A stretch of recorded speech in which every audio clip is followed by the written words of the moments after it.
This email came in before the program began. It's from Karen, who says, I feel as though everyone's missing the point in talking about the legality of Romney's using international tax havens.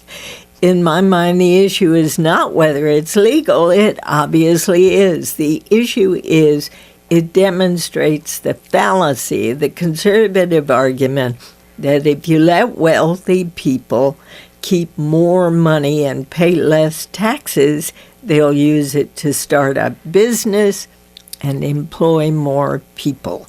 Money sitting in offshore accounts is not doing that. Romney's money strategies demonstrate once again trickle-down economics doesn't work so well. David.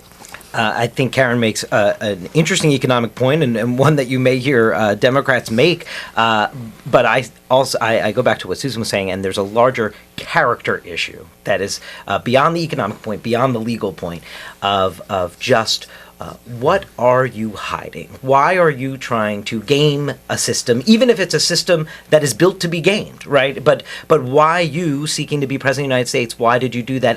And it's not just the offshore accounts. This also has to deal with his tax returns and his reluctance to release them.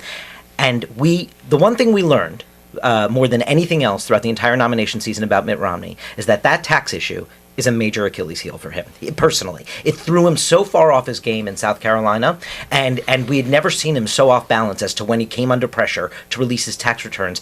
And you see the Obama campaign trying to get under his skin because they constantly use his father as the example, the George Romney, the guy that released 12 years, and that is just purely trying to get under Mitt Romney's skin to be like, you're not as man as your father was. Right? So why is Romney so reluctant to release? Well, of course, we will know that better when and if they ever become public. I mean, Democrats have all kinds of speculations that it'll show all kinds of, let's say, tax dodges, things that aren't necessarily illegal, but things like the offshore accounts that politically don't play well. Perhaps they'll show that he's taken some tax, advantage of some policies that he opposes. I mean, clearly there's something in there that Democrats feel like could be useful to prolong this. And he must be, you'd think that what he'd want to do is release them all and get it out of the way. And the fact that he's not doing that, I don't know, it's going to keep raising questions. It's not the ordinary political strategy. And I think there's this whole set of issues that the Romney campaign really needs to figure out how to address. And it's the offshore accounts, it's the tax returns, it's the time at Bain. I think they're hoping that the economy, will be enough to persuade voters that President Obama needs to be thrown out of office. But I think they're playing with fire a little bit if they don't figure out how to address these questions.